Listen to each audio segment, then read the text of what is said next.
Houjik thokliba irang asiga mari leinana Meitei mashel gi marakta wakhal tanadaba kya lakliba si laibak thibani haina Kakching Asembly constituency gi MLA Mayanglambam Rameshwor na phongdorakli. Wafam asing asi Kakching makha lauda leiba maki yumda pangthokpa miyam gi oiba mifam amaga mari leinana mahakna phongdokhibani. Mifam aduga mari leinana paumi singa unaba amada MLA Mayanglambam Rameshwor na hai India lengangna asengba India gi citizen masak khangdoknabagi damak biometric survey chathaba haukibadu mathang chahi gi Mars kuntra matoi fauba sangdoktuna lamdam asida mapandagi chonglakpa mitop sing khangdoknaba honari. Houjik Manipurda ing tapa purakpa haibasi miyam gi mihut singgi pandamni. Chahi kaya gi mamangdagi leiminaraklaba aikoi mashel gi marakta thokliba thokdok asi kari maram gi thoklibanu haibadu Meitei naga amadi kuki jo furup ke MLA humfu mangna punna phaminaduna khanaraba matamda solve tawgadabani. Atuba matamda MLA humpumak phaminaduna peace process ama sathaba haunaba honaragani haina center gi luchingba singna handak Delhi da saluba aduda thajaba pirakle haina magna phongdoki.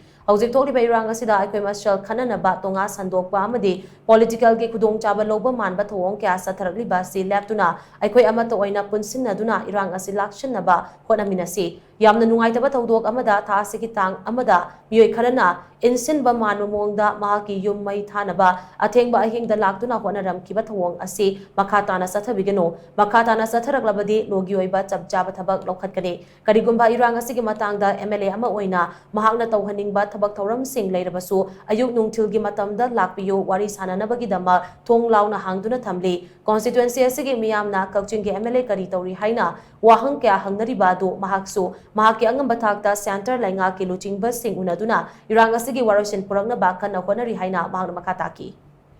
Manipur की प्रजा नहंगी बेली the लेरिबा मैते की MLA Singh करी तौरी cookie की MLA तराना असुमाइन तवंग अमगा मैते MLA निफुना तवंग अमद्रिसि करीनो हाइबसि कनाना ngami ngamde हाइसि Kareena साखियोरगदि था तरुक्तगी cookie MLA ना तालैबा separate administration Singh असि पीग्रब्रा पीद्रियबा करीउमा सेपरेट एडमिनिस्ट्रेशन सि पीरमगदि मोइना ngamग्रे हाइबा याय करीदनोबा मोइना ngamiसि मखोइना तालिबा पोट मतिक चादबसि हंदोक्त्रिभाव लांदी लेप यारोय मरमदि अखोइगी लाइबाक ngakthoktaba yade adubu makhoiga khoiga lan soknari haina akhoi chahi chamagi leiraba indigenous kuki manipur macha baran macha oiriba asengba record ki matungna oiriba kuki ichilina using siga tengnopol da chandel da churchanpur da kangphokni da leiraba inauk sing siga khanna da leiragadi kuki na su valley area da sangba yadaba Meitei na su leiriba hill hairiba